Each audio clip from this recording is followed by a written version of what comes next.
de vous remercier très chaleureusement d'avoir bien voulu répondre à notre invitation pour cette séance de communication que, au nom du gouvernement, la chancellerie, c'est-à-dire le ministère de la Justice, organise cet après-midi. Cet après-midi, nous le faisons avec l'ensemble de nos services. Et vous l'avez constaté, sont avec moi ici présents, Monsieur le ministre en charge de la promotion de la bonne gouvernance et des droits humains, le ministre Ekaj Mansang. Également m'accompagne au cours de cet exercice que nous avons tous préparé ensemble, tous les services du ministère, le secrétaire général, le directeur de cabinet, les directeurs au ministère, mais surtout les procureurs de Dakar. Et je voudrais signaler ici, pour les remercier, la présence de monsieur le procureur général près la cour d'appel de Dakar, de monsieur le procureur près le tribunal de grande instance de Dakar et de monsieur le délégué du procureur près le tribunal de Pékin. Voilà donc les personnalités qui m'ont aidé à préparer cette conférence de presse que nous vous destinons pour apporter le maximum d'éclairage, tant que cela est possible, à l'endroit de l'opinion sur l'activité judiciaire de ces derniers jours, et c'est une activité, vous le savez, qui est très fournie. Voilà donc le prétexte qui sert à cette conférence de presse. Qu'avons-nous fait ces derniers jours au plan judiciaire qui a justifié autant de commentaires, autant de prises de position, peut-être autant de malentendus volontaires que nous voulons, par cet exercice, éclaircir. Et je tiens à le dire parce que depuis mon arrivée à la tête du ministère de la Justice, de par la confiance de son Excellence Macky Sall, président de la République, c'est bien la première fois que je me livre à cet exercice. Alors, je vous demanderai votre clémence. Peut-être que je ne répondrai pas à tout, même si j'en ai envie. En tout cas, retenez ce qu'il y a de mieux dans mes propos. Et si par mégarde, il m'arrivait de dire des choses qui ne seraient pas peut-être tout à fait convenables à vos yeux, vous m'en excuserez à l'avance. Donc, voilà ce qui sert de prétexte à cette conférence. Maintenant, quel est le contexte, une fois le prétexte dit? Le contexte, c'est qu'ici au Sénégal, nous sommes dans un moment politique très intense. Nous sommes dans un moment politique où les prises de position, où les commentaires, où les décisions, où les actions sont regardées, pesées, sous-pesées et jugées à l'aune des circonstances et de la situation politique. Parce que la situation, elle est importante. J'allais même dire, elle est grave, pas dans le sens où c'est dangereux. Elle est grave dans le sens où c'est une situation politique qui est solennelle. Le Sénégal doit se choisir un président de la République. Et pour cela, peut-être avant cela, mais surtout à cause de cela, nous avons eu une scène politique particulièrement agitée. Elle a été tellement agitée qu'elle a failli, je dis bien, elle a failli porter atteinte à notre stabilité sociale et nationale. Est-ce que je peux demander à ceux-là qui bavardent derrière de ne pas me déconcentrer, s'il vous plaît? Merci. Donc, je reviens au contexte politique, qui est un contexte politique très chargé, et vous le savez déjà. Et le président de la République, partant du constat que notre stabilité politique et sociale devrait être sauvegardée au prix de tout, parce que c'est la chose que nous avons en commun, et c'est la chose la plus chère que nous partageons et que nous avons en commun. Le président de la République a décidé, à l'occasion du Conseil des ministres tenu le 7 février, et vous en avez fait déjà le commentaire, a décidé de donner instruction au garde des Sceaux que je suis pour prendre, et je le cite, toutes les mesures nécessaires afin de pacifier l'espace publique. Voilà quelle a été la mesure ou l'instruction que M. le Président de la République a confiée au garde des Sceaux que je suis. Et cela vient conforter déjà ce que nous étions en train de faire comme travail. Rappelez-vous, j'ai pris service comme garde des Sceaux le 9 octobre, où le professeur Ismaël Madior Fall m'a passé les services. On était d'ailleurs au ministère des Affaires étrangères. Rappelez-vous alors de ce que j'avais dit. J'avais dit à l'époque que 2 sujets m'importent et que j'allais y travailler avec ardeur et avec conséquence. La première, c'est d'abord de désengorger les prisons. Et monsieur le directeur général de l'administration pénitentiaire, le colonel Diagne, est ici présent avec nous. Et ensemble, lui et les procureurs, depuis ce jour 9 octobre, nous y travaillons sans relâche. Comment faire de telle sorte que nos prisons soient désengorgées. La deuxième chose que j'avais dite du moins, c'est de lutter contre les longues détentions. Et le procureur général de Dakar, le procureur de la République, le délégué du procureur de Pikine sont là pour le témoigner, ainsi que tous les directeurs qui sont au ministère de la Justice. Pour rappel, et vous étiez là encore, au mois de décembre, le 21 décembre, nous avons tenu ici à Dakar la conférence nationale des parquets où tous les procureurs du Sénégal, et je profite de cette occasion pour saluer et renouveler ma confiance à l'ensemble des parquetiers du Sénégal, tous les procureurs généraux, celui de Dakar qui est ici présent, mais également celui de Kaolack, celui de Saint-Louis, celui de Tambacounda, celui de Saint-Louis, je l'ai dit, Tambacounda, celui de Ziguinchor, de les saluer tous et de les féliciter ensemble avec leur procureur pour le travail remarquable qu'ils sont en train de faire dans l'application de la politique pénale telle qu'elle a été définie par le chef de l'État. Donc, je reviens à cette conférence nationale de tous les procureurs du Sénégal, dont le thème, rappelez-vous, était les longues détentions, la lutte contre les longues détentions. C'est pour vous dire, mesdames et messieurs les journalistes, que ce que le président de la République nous a demandé de faire dans une adresse solennelle à l'occasion du Conseil des ministres du 7 février, nous étions déjà en train de le faire et nous avions déjà commencé à le faire. Depuis le 9 octobre, ensuite le 21 décembre et enfin le 7 février venant de Monsieur le Président de la République. Et depuis lors, bien avant ces libérations auxquelles vous avez assisté ces dernières heures, depuis lors, nombre de nos compatriotes ont été libérés.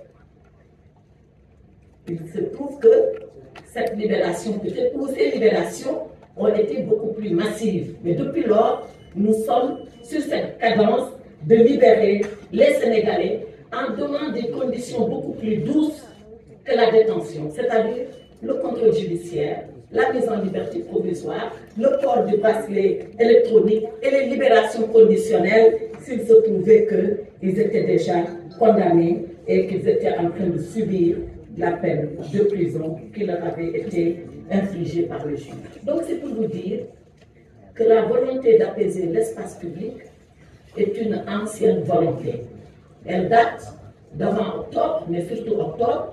Elle date surtout de novembre, quand les parquetiers ont décidé de cela autour de moi et autour du ministre El Hadj Momar Samb, mais elle date enfin de façon beaucoup plus solennelle par cette décision de Monsieur le Président de la République lors du Conseil des ministres du 7 février. Donc, je vous ai donné le prétexte, je vous ai décrit le contexte, maintenant je vais vous lire le texte. Comment tout cela se fait? C'est ça le texte. Parce qu'il s'en est trouvé certains pour dire que voilà, nous sommes dans une situation politique, ces personnes avaient été arrêtées pour des raisons politiques, que ce sont même des détenus politiques, et maintenant encore, pour des raisons politiques, on a décidé de les libérer. Cela est faux. Cela est complètement faux. Et je m'inscris en faux contre ces assertions. En réalité, toutes ces personnes qui ont été libérées avaient été détenues à l'occasion de manifestations de troubles à l'ordre public. Peut-être qu'elles avaient leur volonté politique qu'elles voulaient démontrer. Peut-être qu'elles avaient un camp politique auxquelles elles appartenaient. Mais les raisons qui les ont envoyées en prison n'ont jamais été des raisons politiques. Pour toutes ces personnes, il y avait des délits de droit commun que les juges fondent sur le code pénal sénégalais pour pouvoir les emprisonner. Donc, c'est pour réfuter, comme je l'ai toujours fait, le qualificatif de détenu politique. Maintenant, je reviens à la loi. Nous n'avons jamais libéré de façon arbitraire, de façon massive, les personnes parce que la politique nous l'a exigé. Loin de là. Toutes ces personnes qui ont été libérées l'ont été à la suite de dossiers que les procureurs ont examinés cas par cas. Il n'y a pas eu de porte ouverte ou de façon massive, on a dit aux gens maintenant, ça est terminé, vous pouvez rentrer chez vous. Cela n'est pas vrai.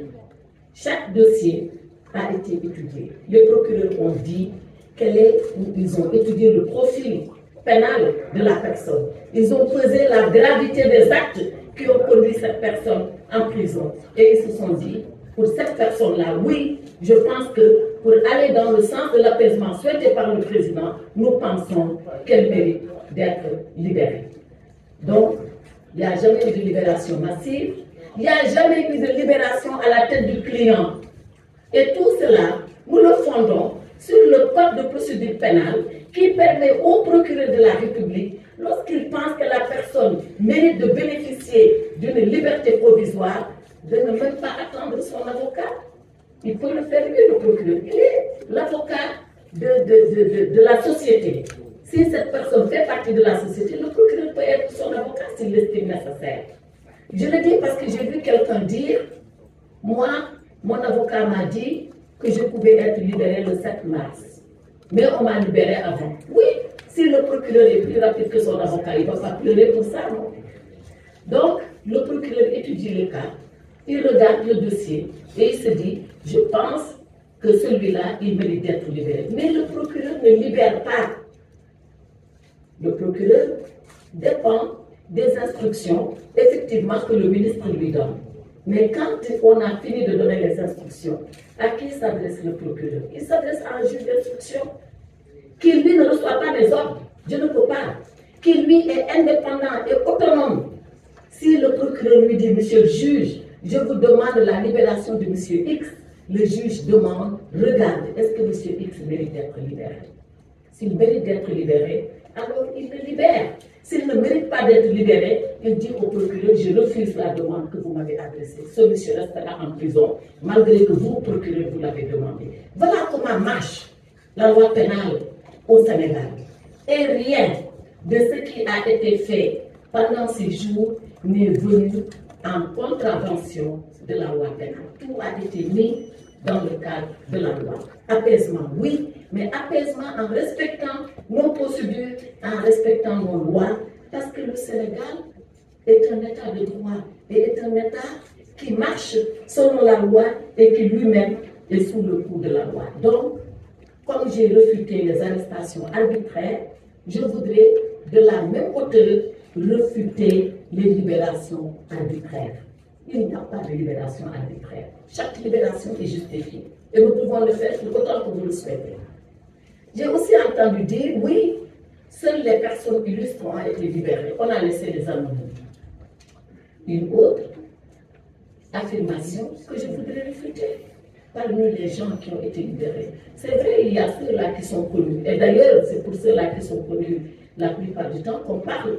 Mais il y a beaucoup d'anonymes, parce qu'on ne fait pas le distinguo entre une soi-disant vedette, une personne connue et une non connue. La seule chose qui nous importe, c'est les éléments objectifs figurant au dossier qui méritent que la personne soit libérée. Je rappelle que ces libérations sont des libertés provisoires. Ce n'est pas encore tout à fait fini. Et je tiens à le rappeler. Les gens, je l'espère, pourront tirer la substance de toutes ces leçons apprises. Je l'espère bien. Mais que personne ne s'avise à penser que l'aventure s'arrête là.